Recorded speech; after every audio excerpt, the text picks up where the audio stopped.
as Arash Madani joins us from Rogers Sportsnet. Good morning, Arash, or to you, good afternoon. The rich get richer. Were you aware of the news today of Cuthbert coming to Sportsnet?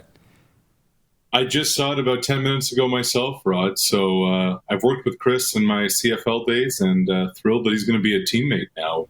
Probably the best game caller in the country, right? Yeah, there's no doubt. So has it been a flurry of text messages? Do you have any inside info on this, how this came about or what he's going to do, or we'll just wait for that story to unfold? We'll have to wait for it. I mean, a lot of people are texting me saying, wow, et cetera. I'm sure just like they're doing you. But in a business of insiders, I think this one caught everybody by surprise. Right? Yeah, is that not ironic? And I want to thank Seattle head scout Cal Filson for sending that to me, too. Thanks, Cal. Always watches. So, yeah, we'll follow that story. Arash, where do you want to start this morning? Because we got a lot of things to unpack. Well, I saw that you're having Stiegel on. Milton and I worked together in 2008, and it's interesting because that season, he and I don't know if he remembers this, I would. He's probably had many conversations, but he and I in the locker room on a couple of occasions had conversations about race. And I remember the night, I was there for just one season in Winnipeg, and in 2008, that November night when Barack Obama won that election, just seeing that happen in his speech and texting Milt just saying, This is an amazing night. It's a historic night. This is an incredible night. And I remember Milton's reply, it certainly is. I always thought, Rod, that like Magic Johnson, there were, people say there's an Irvin and then there's Magic. And Magic's the public persona and the smile and the personality, but Irvin's, who some other people get to know. I always refer to 85, I always refer to Stiegel as Milton, because I feel there was a public persona of Milt, and then there was a much quieter, much more introspective person behind that public persona, and that was always Milton. Which he freely admits that it's an act on television, or even when he was playing, right? Which I think is totally cool. If you ask him, he'll tell you, yeah, it's just a show, right? Which is great. He was never a brand before being a brand was on Vogue. Exactly. The man who once said it's a shame he has to wear a mask because he's so beautiful. It shouldn't be blocked on television. Arash, regarding racial unrest in America, you've had obviously I always enjoy your Twitter feed, but this week you've been particularly eloquent. And I'm wondering, is this because of your own history dealing with racism in this country? And I know you lived in America for a time, or is it just complete empathy for what they go through in the States? I'll tell you what, Rod, growing up as a kid, Martin Luther King was one of my heroes, and I did a bunch of school projects on him. And I just pulled this out of the bookcase. I just finished reading this book, Kennedy and King. It's about the civil rights movement and how the president and, the pastor in the battle over civil rights. And what I so appreciated about Dr. King as a kid is that he believed in equality. He believed in civil rights. He believed in nonviolence. And he just never understood, I never understood as a kid, why this was even an issue. I grew up in a small town in Nova Scotia where we had, where I grew up with people from so many different socioeconomic backgrounds and so many different cultural backgrounds. And as a kid, like when I'm, in grades 2, 3, 4, and 5, none of that really mattered. Nobody cared. It was never an issue, and I could never understand why it was an issue in society among the adults and the grown-ups and those who are supposed to know better. And the comedian Dennis Leary has a great line. He said, when babies are born, they don't hate anything other than naps. Babies hate naps. They don't hate anything else. So hate is a learned behavior. And the irony is, here I am, a middle-aged man, and Roddy, the one thing I love more than anything else is having a good nap. So I can't get that anymore in adulthood, but all you crave for is just for all of us.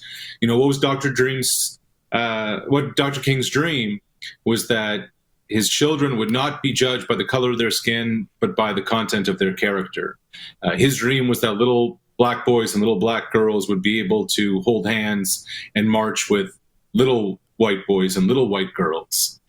And it's just amazing to see, here we are in 2020, 5+ decades later, 6+ decades after Rosa Parks didn't give up her seat that caused the Montgomery, Alabama bus boycott, and here we are.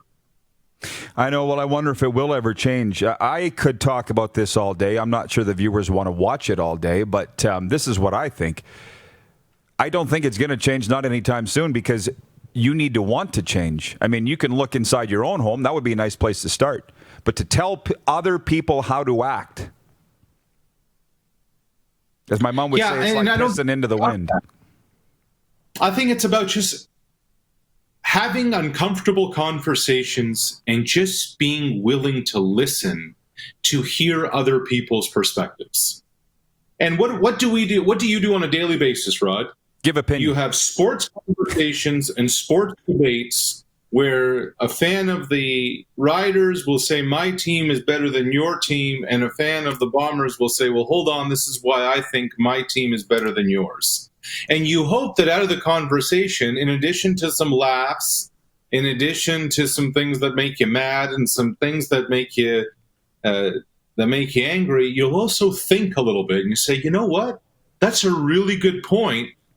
I hadn't thought that maybe Andrew Harris being suspended for 2 games may end up benefiting the Bombers, because that'll give him 2 weeks of rest.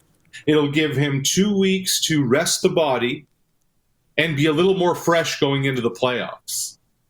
Well, that's the conversation here is about equality, and the conversation here is about having the uncomfortable conversation. And I think back to what Dr. King said in 1963, and he said that his biggest disappointment, he called it his grave disappointment, was with the white moderate.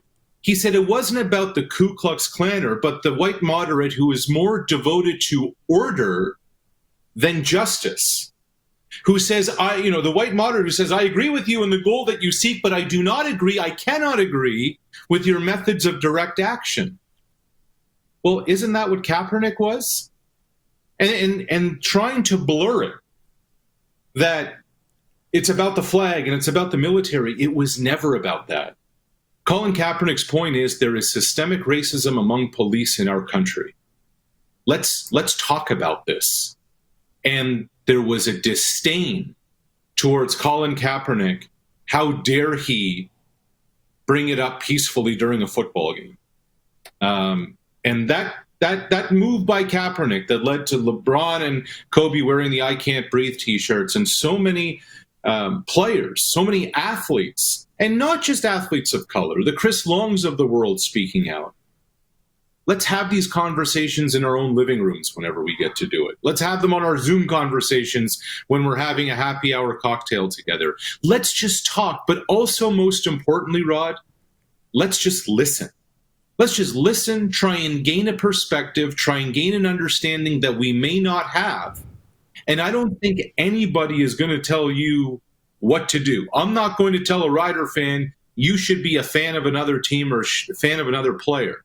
But what I will tell you is that these are the qualities that the other player has. These are the perspectives that another coach has about how they think they can go and compete against the Riders. And the more you listen to other people's perspectives, the more of a bigger understanding you're going to have among the bigger picture. No doubt. And I agree on all those things. But you are one of few friends of mine that you and I don't agree on all issues, but it never comes between us. And another guy like that with me is Craig Dickinson. It's we'll agree to disagree and then put our arm around each other and go have a coffee. That's a friendship. Sure. Can I go? Here's what happens, Rob. When you and I have those conversations, I listen to some of the things you say, and I take that perspective. And I'm like, you know what? That makes sense. And I think about it, and you do the same. And that's why we're able to agree and disagree. Sometimes we come to a consensus, sometimes we don't. You may say, hey, let's talk about topics A, B, and C today. I say, okay, I like B. Yeah, C sounds good. Why don't we talk about topic F too? And we come together and we figure something out. And we do that because we have a respect amongst one another and we want what's best. And as long as we're going towards the common goal, and that's the key here. Do we want that common goal? That'd be great. Ellen DeGeneres said it about George W. Bush. Same thing. We don't have to always agree. We can still be friends. Do you have a sports question, Lynch? I sure do, Arash. Good to see you again. Frenzy in the house. He is. The CFL, very critical situation. Where do you see it right now? I mean, I think it's going to be very unbelievable July to see what happens in the future of this football league. Well, John, I think it has to happen before July. And I'm just going to backdate things for you because, we're sitting here. I've lost track of what day it is. Welcome to the pandemic. We do that all the time. Right, sure. So they're saying effectively, let's start 3 months from today, right? Give or take early September, say September 5th. Yep. So you think to yourself, well, we have a lot of time, 3 months. Let's get it going. So if they're going to play September 5th, September 1st, September 8th, whatever, we're talking about getting on the field for a training camp, a modified training camp, a shortened training camp. What do you think, John? August 12th, August 15th, something like that? Yep, right. You probably play one exhibition game, if at all, and then 1 week to prepare for week 1 of the season. Right. So that would mean with quarantine, you would need to have players, coaches. Don't forget there's still head coaches and assistant coaches in the United States. You need them in the country the last week of July. Okay, so that means they have to fly in the last week of July. As of today, June 5th, and they're talking about this hub model pretty much exclusively, you have not booked a plane ticket, you have not booked hotels, you have not booked your cafeteria and food situation for players, you have not booked fields, you have not moved your facilities over to one of Regina or Winnipeg. Nothing has happened yet. Logistically, this, when the Riders, for instance, finished training camp at the U of S, the last week of camp in Saskatoon, they actually sit down with the officials at the university then and start the planning for next year's training camp then. That's how we did it in Ottawa when we went to Kemptville College. That's how a lot of teams, NFL, CFL, do it. They're working a year in advance. So how much time is required to get work permits? How much time is required to get your facility over? How much time is required to make all of this happen? A lot of people I talk to say by mid-June or late June, we need to know just logistically to make this thing happen, then book everything, then get everything sorted, to say nothing of we need to get our athletes north of the border. I would suspect the absolute latest drop dead date, and it'd be a mad scramble just to get everything ready for late July. I would say the absolute drop dead date for the CFL is the first week of July, but in reality, it has to happen in the next couple of weeks that they come to a decision on what they're going to do. And from the conversations I've had with people, every model that the CFL has with the CFL Players Association, the collective bargaining agreement is based on an 18-game model to figure out all the details with the players, to figure out financially if this is going to work with your owners and governors. They're not there yet. And time's ticking. Yeah, it's 3 months from potentially opening day, but really your drop dead date, I think in a best case scenario, fellas, is 1 month from now, but in reality it's even sooner. Well, John, I can't because we got Mike Kelly coming on in minutes from Florida on this Bomber Friday. And we have a question from a viewer, Arash. It's Brady in Saskatoon, wants to know your take on the Raptors' chances of winning a back-to-back title here since they're resuming July 31st in Orlando. Brady, I don't know, because I don't know what the 15 Raptors what they've been up to in isolation. I don't know if they've gotten quality gym time. I mean, this is going to be unlike anything. You're asking guys to get together for a couple of weeks, play 8 regular season games, get together, and then go right into the playoffs. This is unlike anything we've ever seen. There's no precedent for it. You don't know. Can you just, these are athletes. These are human beings. It's not like you can just put the car in the garage, come out, hit the starter and go. How long will it take? How quickly can they come together? I think in the Raptors, advantage in their favor is the fact that there's a lot of continuity. Those guys know each other. They have playoff experience. They've been through it before. But I just wonder, how many groin injuries are we going to have? How many hamstring injuries are we going to have? Because for 3 months, they haven't been competing 48 minutes at a high level. I think this NBA playoffs, I think the NHL playoffs, if the CFL plays, literally will be the survival of the fittest. No kidding. And impossible to predict. Arash, thanks for the time. Enjoy the weekend, of course, and we'll catch up with you soon. I appreciate it. You got to give my best to Mike and especially to Milton. You betcha. It's gonna be a blast. Thanks, Arash. Yeah, right. All right. The what should I call him? Mike Kelly. He's brilliant. They're all brilliant. The loquacious, the veteran, Mike Kelly, joining us from Florida, coming up after the break. And I will get to the sports update that I haven't got to yet either before the top of the hour. It's episode 249. Canada's morning sports talk show continues after this pause on Facebook Live, Game Plus TV Network, and listen live at rodpeterson.com. You're watching Rod Peterson On Demand. For more of The Rod Peterson Show, visit rodpeterson.com or follow Rod Peterson on social media.